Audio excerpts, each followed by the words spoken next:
श्मशान एक ऐसी जगह है जहां सिर्फ शरीर नहीं जलते, कुछ ऐसी शक्तियां भी जागती हैं जिनका सामना करना हर किसी के बस की बात नहीं।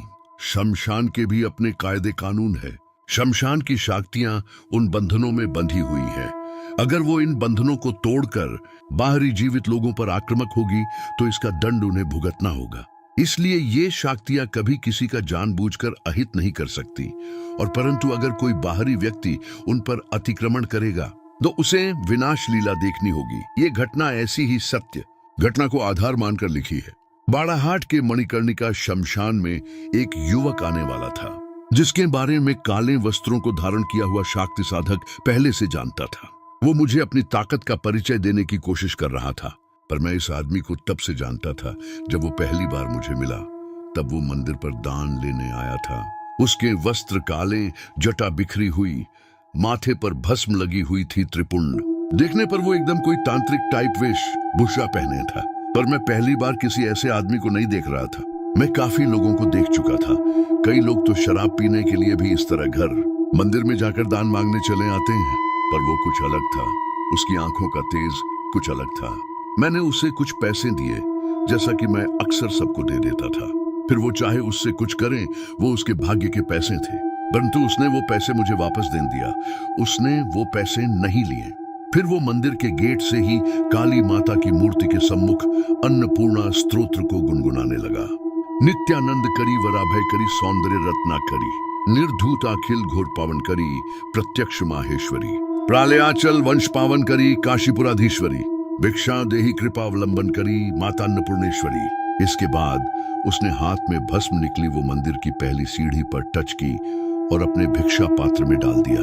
फिर वो वहां से चल दिया। उस दिन पहली बार मैं शक्तिशाली मंत्रों की तरफ आकर्षित हुआ। मुझे उसकी शक्ल काफी हद तक याद हो गई थी। इस घटना के 5 साल बाद वो मुझे बाड़ाहाट के मणिकर्णिका शमशान में मिला। उसने मुझे पहचान लिया, मैं भी उसे पहचान गया। मैंने उसे प्रणाम किया।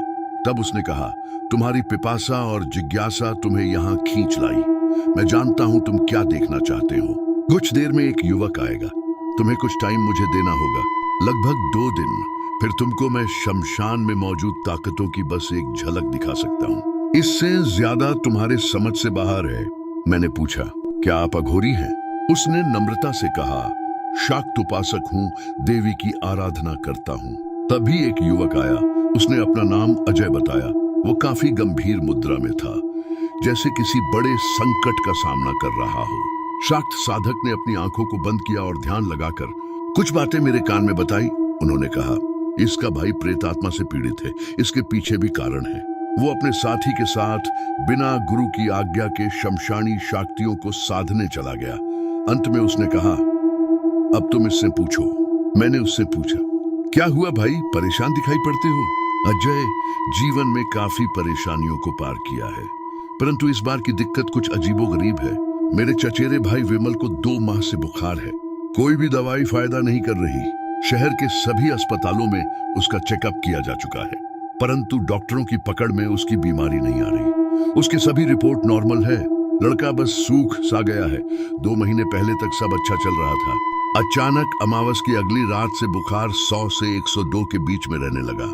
डॉक्टरों से कुछ ना हो पाया तो आस पास के लोगों का शक ऊपरी बधाओं पर गया, पर इसका भी कई पंडितों ओझा से पूजा पाठ करवाया, मगर कोई फायदा नहीं हुआ। स्थिति वैसी ही है जैसी 2 महीने पहले थी। मैंने उससे पूछा, तुम यहाँ कैसे आए? किसने और क्यों भेजा? अजय यही पास के गौरी शंकर मंदिर के पुजारी के बेटे से इनका पता लिया और सीधे यहाँ आ गया। ये बड़े विख्यात है, ऐसे मामलों की तह तक जाते हैं। हम भी इसी आशा से आए हैं। अब मुझे तय करना था, आगे जाएं या नहीं। श्मशान की शक्तियां कभी किसी को नुकसान नहीं पहुंचाती, लेकिन अगर कोई खुद उनके क्षेत्र में घुस जाए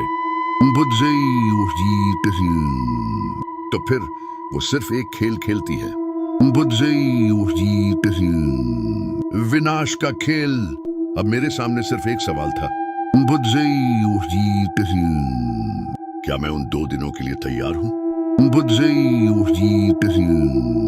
या फिर ये मेरी जिंदगी की सबसे बड़ी गलती बनने वाली थी।